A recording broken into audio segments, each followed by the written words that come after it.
I do want to talk about a poll that really covers this almost phenomenon that you're talking about. As we know, as you just mentioned, within the past year, former President Trump has faced 2 indictments. He's also faced additional felony charges just last week.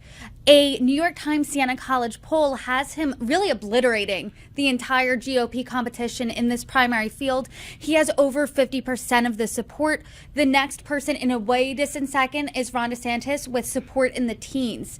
Why do you think he has this unshakable support group? Well, it's it. I don't think there's any particular mystery about what he's done in terms of reshaping the party.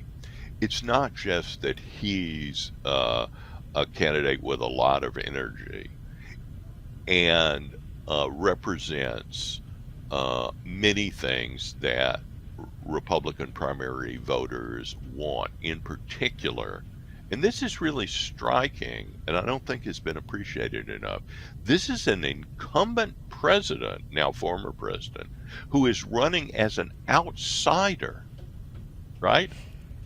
I mean, and Joe Biden, when he ran against him, was the insider, even though he was out of office. I mean, that's perplexing, right?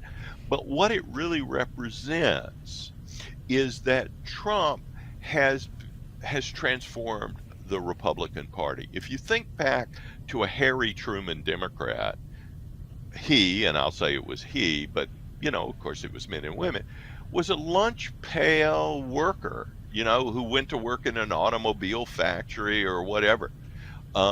That person is now a Trump Republican, right? He's transformed. And if you think about people in the 1940s who were members of a fancy country club, those people were Republicans.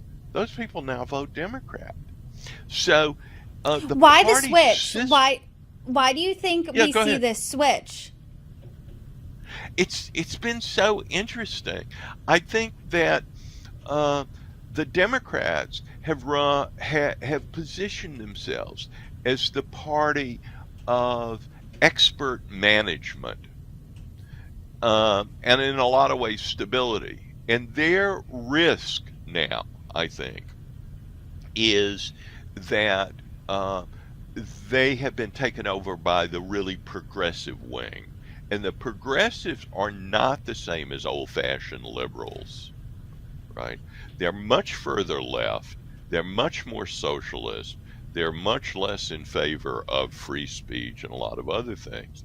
And so far, I don't think that the well-to-do suburbs and educated suburbs are in tune with all of that, but the Democratic Party is kind of split between those two wings, and the Republican Party is really split between the kind of let's cut taxes and all of that, and the more radical let's take on the Washington bureaucracy.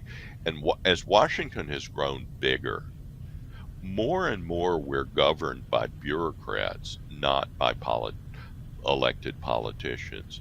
And Republicans don't like it because they don't like that big government. They don't like unelected officials governing us, and they know all those officials are Democrats.